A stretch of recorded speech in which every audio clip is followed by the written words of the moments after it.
चुनावी चौसर आप देख रहे हैं, आपके साथ मैं हूं पुनीत। चलिए खबरों की शुरुआत में सबसे पहले बड़ी खबर आपको बता देते हैं। दिल्ली में बीजेपी घोषणा पत्र समिति की बैठक जो है वो कल होने वाली है। ये दूसरी बैठक है और दोपहर 3 बजे इसका समय तय किया गया है। बीजेपी मुख्यालय में रक्षा मंत्री राजनाथ सिंह की अध्यक्षता में बैठक होनी है और सूत्रों के मुताबिक बीजेपी का घोषणा पत्र ज्ञान पर आधारित होगा। ज्ञान के 4 शब्दों का मतलब जी से गरीब, वाई से युवा, ए से अन्नदाता और एन से नारी शक्ति है। अगले 5 साल सत्ता पर आने के दौरान बीजेपी गरीबों, युवाओं, किसानों और महिला सशक्तिकरण पर काम करना चाहती है और इसे नाम दिया गया है ज्ञान, GYAN। बीजेपी ने रक्षा मंत्री राजनाथ सिंह की अध्यक्षता में चुनावी घोषणा पत्र समिति का गठन किया था, जिसमें विकसित भारत का एजेंडा और उसकी रूपरेखा तैयार करने की बात कही गई थी। मैनिफेस्टो में प्रधानमंत्री नरेंद्र मोदी के 2047 के विकसित भारत की संकल्पना पर फोकस होगा। इसमें विकसित भारत का रोड मैप भी नजर आएगा।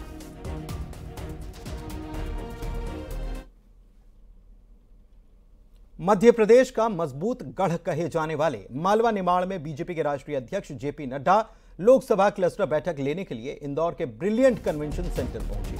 बैठक में मुख्य अतिथि के तौर पर नड्डा शामिल हुए। उन्होंने इंदौर, धार, खंडवा, खरगोन, रतलाम लोकसभा सीटों के क्लस्टर के प्रभारियों के साथ बैठक की।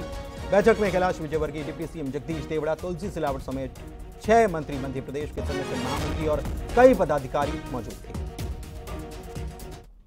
सबके लिए सौभाग्य की बात है कि आज क्लस्टर की बैठक लेने के लिए राष्ट्रीय अध्यक्ष हमारे जेपी नड्डा जी हमारे बीच में आ रहे हैं। उनका मार्गदर्शन होगा और सब लोग लोकसभा के चुनाव के लिए लगे हैं और यशस्वी प्रधानमंत्री जी को फिर एक बार मोदी सरकार और फिर उनको एक बार प्रधानमंत्री के रूप में बिठाना है। अब की बार 400 पार। ये चुनाव प्रबंध समिति की बैठक है और कोर कमेटी की बैठक है। इसमें हर लोकसभा के जो चुनाव प्रबंधन समिति है वो सब हैं। अभी तक की जानकारी लेंगे कि चुनाव की क्या क्या तैयारी हुई और भविष्य में क्या क्या करना है, इस संबंध में मार्गदर्शन देंगे। क्योंकि हमारे यहाँ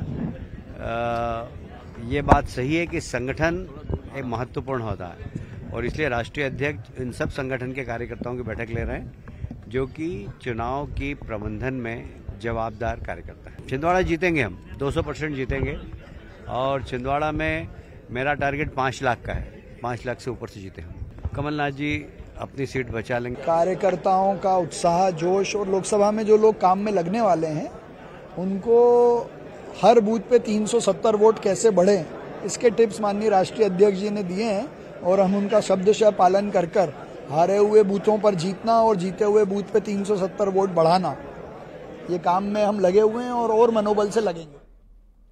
इंदौर में बीजेपी अध्यक्ष जेपी नड्डा से सीएम डॉक्टर मोहन यादव ने मुलाकात की। बंद कमरे में दोनों के बीच बातचीत हुई। इस बैठक में कैलाश विजयवर्गीय संगठन के पदाधिकारी भी मौजूद थे।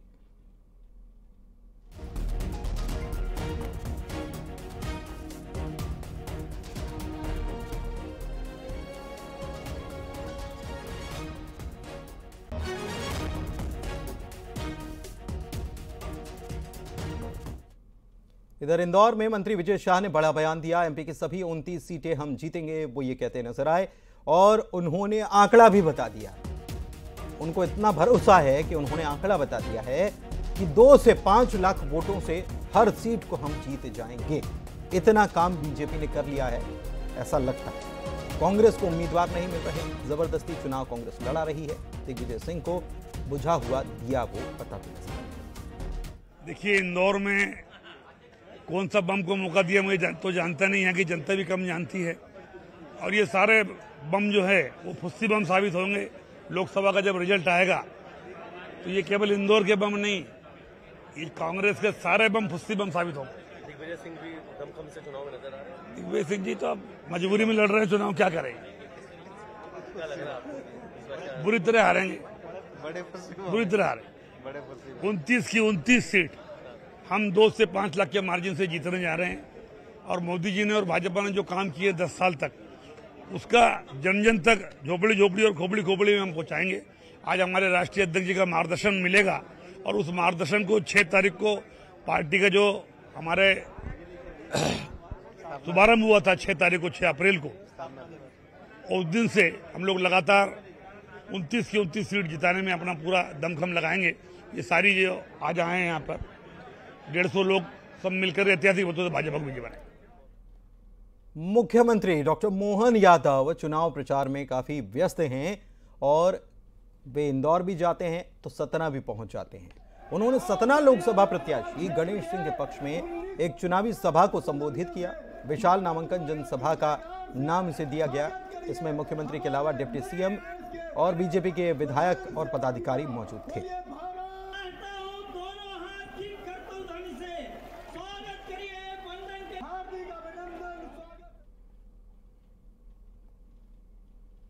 जबलपुर में सीएम डॉक्टर मोहन यादव ने राहुल गांधी के बयान पर पलटवार किया और कहा कि राहुल की बात पर भरोसा करता ही कौन है। आजकल राहुल जो बोल रहे हैं उसमें कोई तथ्य होता ही नहीं। उनका यह भी कहना है कि गंभीरता भी नहीं होती है। राहुल गांधी ने कहा था कि मोदी की सरकार एक बार फिर से बनती है तो देश में आग लग जाएगी। इस पर मुख्यमंत्री ने कहा कि इस चुनाव में कांग्रेस का कहीं अता पता नहीं है, इसके जिम्मेदार राहुल गांधी हैं। सीएम ने आरोप लगाया कि राहुल गांधी न तो कांग्रेस को गंभीरता से लेते हैं और न ही चुनाव को। राहुल की बात पर भरोसा कौन करता है? राहुल जो बोलते हैं उसमें कोई तथ्य होता नहीं, ना गंभीरता होती है। उनकी खुद की पार्टी उनको गंभीरता से नहीं लेती तो कोई कैसे क्या करेगा। मुझे इस बात की प्रसन्नता है कि कांग्रेस के अते पते नहीं लग रहे। कांग्रेस बहुत पीछे रह गई, लेकिन इसका जवाबदार अगर कोई है तो राहुल गांधी है। उनने कांग्रेस को गंभीरता से लिया ही नहीं, ना चुनाव को गंभीरता। इधर बीजेपी के प्रदेश अध्यक्ष ने कांग्रेस पर हमला बोला। वीडी शर्मा ने कहा कि कांग्रेस गुलामी का आखिरी प्रतीक है और इस लोकसभा के चुनाव में हर बूथ से कांग्रेस का खात्मा हो जाएगा। उन्होंने ये भी कहा कि देश से धीरे धीरे गुलामी के प्रतीक को खत्म किया जा रहा है। अब कर्तव्य पथ बन गया है। कांग्रेस पार्टी देश में गुलामी का आखिरी प्रतीक बची है।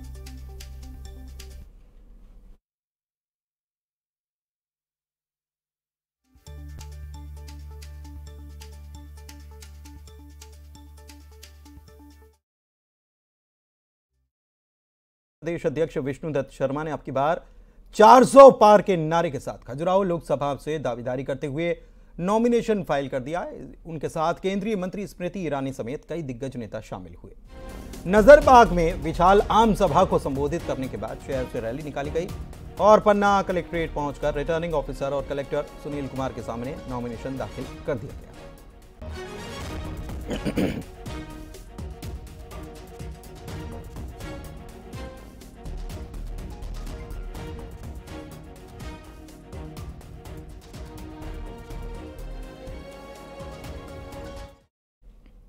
पन्ना में चुनाव प्रचार के दौरान स्मृति ईरानी ने विपक्ष पर हमला बोला और कहा कि हार के डर से कांग्रेस भाग रही है। उन्होंने अब की बार एनडीए के 400 से ज्यादा सीट जीतने का दावा किया। वो लोकसभा क्षेत्र जिसने साल 2019 में लोकतांत्रिक इतिहास गढ़ दिया, उसमें भारतीय जनता पार्टी के कार्यकर्ताओं के शौर्य को देखते हुए सामने विपक्ष की पार्टी ने हथियार डालकर टिकट बदलकर ये संकेत दे दिया कि देश जो कह रहा है वो सत्य हो रहा है। फिर एक बार मोदी सरकार और अब की बार जो एक दूसरे को विधानसभा के चुनाव में आंख नहीं सुहाते थे, जो एक दूसरे के ऑफिस से धकेले बाहर जाते थे, कांग्रेस ने कहा चल ठीक है ये सीट का टिकट तुमको दे दें। वैसे वीडी भैया, हार से डर कर भागने की कांग्रेस की अब फितरत सी हो गई है। अमेठी वालों से पूछ लो। फिर हमने देखा दिया तो सपा को दिया और सपा ने उस टिकट का क्या किया। हम क्या अच्छा भैया वीडी भैया से लड़ने आए हैं साइकिल वाले। फिर वहां दिल्ली से निकले, अमेठी से दिल्ली पहुंचे तो हमको किसी ने फोन किया मध्य प्रदेश से और कहा दीदी सपा ने अपना टिकट बदल दिया। मैंने कहा जिनकी डेली नीयत बदलती है उनका टिकट बदलना आश्चर्य की बात नहीं है। उधर टीकमगढ़ से वीरेंद्र खटीक ने नॉमिनेशन फाइल कर दिया है। टीकमगढ़ से बीजेपी के उम्मीदवार हैं और इस दौरान जतारा विधायक हरिशंकर खटीक भी उनके साथ मौजूद रहे।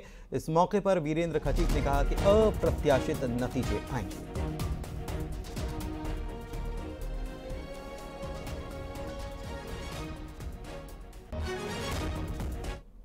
जनता का जन समर्थन अपार इसलिए प्यार उनका जो मिल रहा है वो इस बात को बता रहा है कि मोदी जी जो कहते हैं वो तो करते ही हैं, वो भी करते हैं जो वो नहीं कहते हैं, और उनका किसी बात को कहना ही उनकी गारंटी होती है।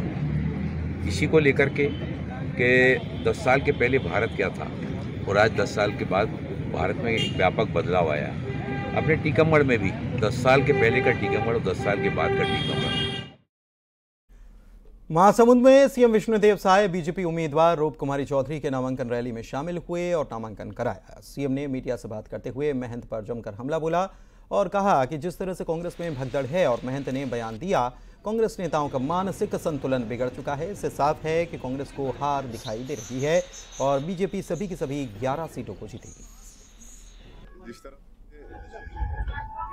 कांग्रेस में भगदड़ है और जिस तरह से बड़े लोगों का बयान आ रहा है, कल ही जिस तरह से नेता प्रतिपक्ष हमारे देश के यशस्वी प्रधानमंत्री के लिए जो मतलब नहीं बोलना चाहिए वो बोले हैं, इससे लगता है कि इन लोगों को हार स्पष्ट नजर आ रही है और इनका मानसिक संतुलन बिगड़ रहा है, इसलिए कुछ भी बोले जा रहे हैं, आपा खो बैठे हैं। इधर कांकेर में लोकसभा चुनाव के लिए कांग्रेस उम्मीदवार वीरेश ठाकुर ने नॉमिनेशन किया, जिसमें प्रदेश अध्यक्ष दीपक बैज समेत दिग्गज नेता शामिल हुए। दीपक बैज ने कहा कि कांग्रेस सभी 11 सीटें जीत जाएगी। ये भी कहा कि जो लोग कांग्रेस का साथ छोड़कर जा रहे हैं उन्हें बीजेपी के लोग डरा धमका रहे हैं।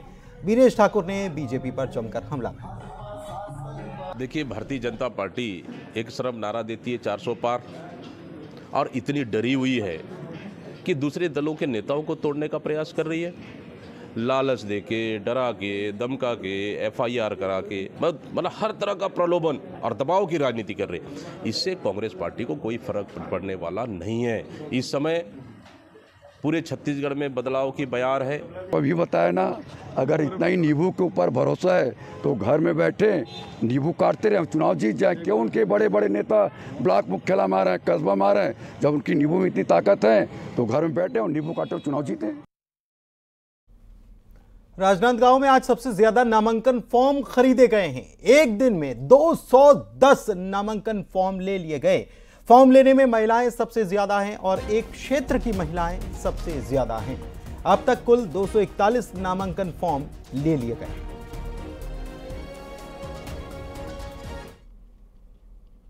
वहीं बस्तर लोकसभा सीट में पहले फेज में 19 अप्रैल को होने वाले मतदान के लिए कुछ ही दिन बाकी हैं और ऐसे में बीजेपी के बड़े नेता जोर शोर से चुनाव के प्रचार में जुटे हुए हैं। धुआंधार जगह जगह आम सभा की जा रही है। छत्तीसगढ़ की सबसे हाई प्रोफाइल सीट कही जाने वाली बस्तर लोकसभा सीट में बीजेपी के प्रत्याशी के पक्ष में प्रचार करने के लिए प्रधानमंत्री 8 अप्रैल को बस्तर पहुंच रहे हैं। नरेंद्र मोदी बस्तर जिले के छोटे आमाबाल गांव में विशाल सभा करेंगे। इसके लिए तैयारी कर दी गई है। शुरू अभी से दिग्गजों ने सभा स्थल का जायजा लिया। प्रधानमंत्री जी आ रहे हैं तो कहीं ना कहीं पूरे छत्तीसगढ़ में उत्साह है और कार्यकर्ताओं में भी जोश है अपने प्रधानमंत्री को, अपने प्रधान सेवक को अपने गृह राज्य में पाकर। तो मुझे लगता है कि 8 अप्रैल की एक ऐतिहासिक रैली भानपुरी की होगी और स्पष्ट संदेश जाएगा कि छत्तीसगढ़ की 11 की 11 सीटें नरेंद्र मोदी की झोली में जाएंगी। और मुझे लगता है कि जिस प्रकार से पूरे राज्य में वातावरण है और लगातार भारतीय जनता पार्टी ने अपने विकास की योजनाओं से, अपने कार्यप्रणाली से और कार्यकर्ताओं के मेहनत के बल पर राज्य में जो काम किया है पिछले 4-5 महीनों में, मुझे लगता है कि हम पूरी तरह से कांग्रेस को शिकस्त देने में सफल होंगे। आगे बढ़ते हैं। विवादित बयान देने के बाद चौतरफा घिरे चरणदास महंत खेद अब जता रहे हैं और कह रहे हैं कि मैंने तो छत्तीसगढ़ी हाना का इस्तेमाल किया था, तिल का ताड़ न बनाया जाए। प्रधानमंत्री तो सम्मानीय पद है, मैं बयान पर खेद जताता हूं। अगर किसी को मेरी बात का बुरा लगा है तो मेरे बात का बतंगड़ बनाया। हाना और छत्तीसगढ़ी में हाना के माध्यम से और छत्तीसगढ़ी में मुहावरा के माध्यम से जिस तरह से छत्तीसगढ़िया भाइयों से बात की जाती है, मैंने कहा है और उसको ये लोग जिस ढंग से व्यक्त कर रहे हैं मुझे खुद ही आश्चर्य हो रहा है। और फिर भी अगर मेरे बातों से बुरा लगा होगा तो उसके लिए मैं खेद व्यक्त करता हूँ। मुझे उसमें कोई कहने में शर्म नहीं है। मैं स्वयं इस बात को मानता भी नहीं कि किसी का अपमान करना मैं चाहता था। आपको महंत का वो बयान भी सुनवा देते हैं, जिस बयान पर पूरे छत्तीसगढ़ में बीजेपी ने बवाल मचा दिया।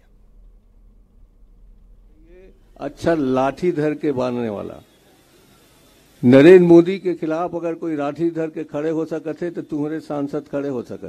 और जो मैंने हाना और छत्तीसगढ़ी में हाना के माध्यम से और छत्तीसगढ़ी में मुहावरा के माध्यम से जिस तरह से छत्तीसगढ़िया भाइयों से बात की जाती मैंने कहा है, और उसको ये लोग जिस ढंग से व्यक्त कर रहे हैं मुझे खुद ही आश्चर्य हो रहा है। और फिर भी अगर मेरे बातों से बुरा लगा होगा तो उसके लिए मैं खेद व्यक्त करता हूँ। मुझे उसमें कोई कहने में शर्म नहीं है, मैं स्वयं इस बात को मानता भी नहीं कि किसी का अपमान करना मैं चाहता। तो खेद जता दिया। रायपुर में डिप्टी सीएम विजय शर्मा ने महंत के बयान पर निशाना भी साध दिया और कहा कि मैं हूं मोदी का परिवार, पहली लाठी मुझे मारो। पीएम का सिर फोड़ने की बात कह रहे हैं और छत्तीसगढ़ी संस्कृति का बहाना बना रहे हैं। विजय शर्मा ने इसे छत्तीसगढ़ी संस्कृति और जनता का अपमान बता दिया। देश के प्रधानमंत्री के संदर्भ में इस तरीके से बयानबाजी और विशेष रूप से ऐसे व्यक्ति के द्वारा जिन्होंने खुद संसदीय परंपराओं का निर्वहन करने किया है, और अब तो ये लगता है कि जो कुछ उन्होंने किया है वह दिखावा था, ये मूल स्वरूप उनका है जो उभर कर सामने आया है। जैसा वक्तव्य उनका है उस वक्तव्य के लिए हम सब बिल्कुल स्पष्ट कहते हैं कि मैं हूँ मोदी का परिवार, पहली लाठी मुझे मारो। और ये जो वाक्यांश मैं आपसे कह रहा हूँ आज ये जन जन के मन में है, ये जन आंदोलन का स्वरूप आप देखेंगे इसमें। वहीं बीजेपी ने महंत के खिलाफ खुलकर मोर्चा खोल दिया है। महंत के खिलाफ बीजेपी में प्रदर्शन शुरू हो गए हैं।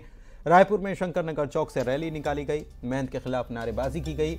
मैं मोदी का परिवार, पहली लाठी मुझे मारो, इसे अब एक प्रकार से कैंपेन बीजेपी बनाने में जुटी हुई है। सक्ती और जशपुर में भी महंत और बघेल का पुतला जलाकर लोगों तक ये बात पहुंच जाए, इसका प्रयास किया गया। छत्तीसगढ़ में बीजेपी पोस्टर वॉर के जरिए कांग्रेस के प्रत्याशियों पर लगातार हमले बोल रही है, उन्हें टारगेट कर रही है। अब एक बार फिर से बीजेपी ने कांग्रेस के उम्मीदवार शिव कुमार डहरिया को निशाने पर लिया है और पोस्टर जारी कर लिखा है कि कब्जा का इलाज डॉक्टर नहीं बल्कि जांजगीर चांपा करेगा। वहीं कोरबा में लोकसभा चुनाव में आरोप प्रत्यारोप का दौर जारी है। भारतीय जनता युवा मोर्चा ने कांग्रेस उम्मीदवार और सांसद की गुमशुदगी की शिकायत अब जाकर की है जब चुनाव सामने खड़े हैं। भारतीय जनता युवा मोर्चा अब आरोप लगा रही है कि सांसद 5 साल से कभी नजर नहीं आए। पुलिस से खोजबीन कर सूचित करने की मांग की गई।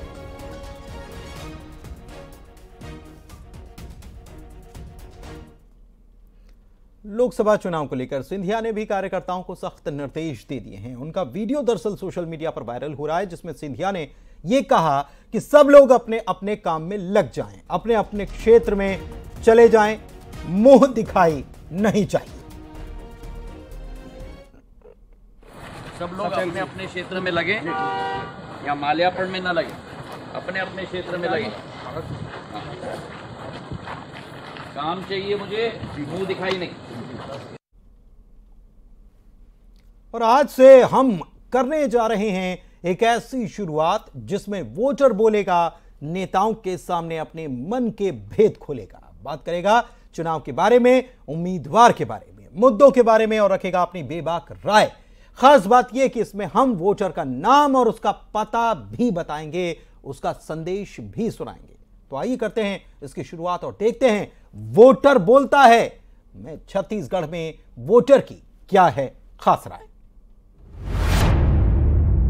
मेरा सरकार से यही सवाल है कि सरकार यहाँ से कंटिन्यू हम सांसद बना के भेज रहे हैं, लेकिन कभी इतने साल से हमने ये नहीं देख रहा है कि यहाँ पे कोई विकास हो रहा है। जैसे रेल लाइन का विस्तार का बात हुआ, लेकिन वो भी रेल लाइन जो है हफ्ते में एक बार बस दिल्ली के लिए रेल लाइन बिछा दिया गया है, लेकिन उसके अलावा और कोई योजना नहीं दिख रही है जिससे बेरोजगार को लाभ हो, है ना। बेरोजगारी दर यहाँ बढ़ते ही जा रही है। तो बस मेरा यही सवाल है कि देश में तो बहुत कुछ हो रहा है, अच्छा हो रहा है, सब कुछ सही है, लेकिन सरगुजा क्षेत्र का भी विकास पे यहाँ के नेता ध्यान दें। मेरा बस यही सवाल है सरकार से कि ऐसा कब होगा। मेरा एक सवाल है कि जो भी सरगुजा संसदीय क्षेत्र से निर्वाचित होकर सांसद बनते हैं, वे क्या सरगुजा के विकास के लिए, यहाँ के युवाओं के विकास के लिए क्या पहल करते हैं? मैं चाहूँगा कि जो भी निर्वाचित होकर जाएं यहाँ से, वे सरगुजा में उद्योग लगाने के लिए पहल करें, जल जंगल ज़मीन की रक्षा के लिए पहल करें, ताकि सरगुजा का विकास हो, सरगुजा का नाम हो, यहाँ के युवाओं को रोज़गार मिल सके, इसके बारे में पहल करें। यदि आवश्यक है, जो भी सांसद बनते हैं वो संसद में अपना आवाज़ उठाएं सरगुजा के विकास के लिए। मेरा सवाल पीसीसी अध्यक्ष दीपक बैस से है। यदि उनका कार्यकाल बहुत अच्छा रहा और बस्तर के लिए उन्होंने बहुत अच्छा कार्य किया, तो क्यों उनकी टिकट काट दी गई और कवासी लखमा जी को दे दिया गया? दूसरा सवाल कि अभी 1 लाख रुपए सालाना जो है महिलाओं को देने की बातें कर रहे हैं। जब इनकी 5 साल की सरकार कांग्रेस की छत्तीसगढ़ में थी तो उन्होंने ये पहल क्यों नहीं किया? और आज जब उनको मालूम है कि केंद्र में सरकार उनकी बननी नहीं है, तो झूठा वादा जनता के बीच में लेकर के जा रहे हैं और उनसे फॉर्म भरवाने का कार्य कर रहे हैं। तो दीपक बैस जी को सोचना चाहिए कि ये झूठा वादा करके जनता को गुमराह करके अपना वोट लेने की बात कर रहे हैं, ये ठीक नहीं है। आम जनता को गुमराह करना ठीक नहीं है। मैं ये जानना चाहता हूँ कि जब 15 साल तक सरकार के पास में जब पूरी ताकत के साथ में विधानसभा था और संसदीय क्षेत्र से एमपी थे, क्यों वो अपना आवाज़ को संसद के अंदर नहीं उठा पाए? क्यों हमारे यहाँ बस्तर में अब तक रेल नहीं चल पाया? जो चीज़ के लिए जो युवा रोज़गार हैं, जो रोज़गार चाहते थे, वो रोज़गार भी आज केवल पंजीयन तक ही सीमित हो पाया है। नए युवा लोगों को कोई भी नौकरी, स्थायी नौकरी या किसी तरीके की नौकरी उनको नहीं मिल पाया। ऐसा क्यों हुआ? मैं भाजपा से ये पूछना चाहता हूँ, भाजपा के जो सांसद बने हुए थे, वो सांसद अभी तक जो पहले उनको एक मौका मिला था, तो वो उतनी मुखरित हो कि संसद के अंदर में अपनी आवाज़ नहीं उठा पाए। कभी सुनने को नहीं मिला कि बस्तर का सांसद संसद के अंदर में बस्तर के लिए मांग कर रहा है। तो देखा आपने। इसी तरह आप भी अगर अपना कोई मैसेज चाहते हैं टीवी पर देखना और इस नंबर पर भेजिए अपना संदेश, हम उसे दिखाएंगे टीवी स्क्रीन पर आपके नाम और पते के साथ। तो देर मत कीजिए, फटाफट रिकॉर्ड कीजिए और व्हाट्सएप पर भेज दीजिए। हमारा व्हाट्सएप नंबर है 7815929855। नमस्कार।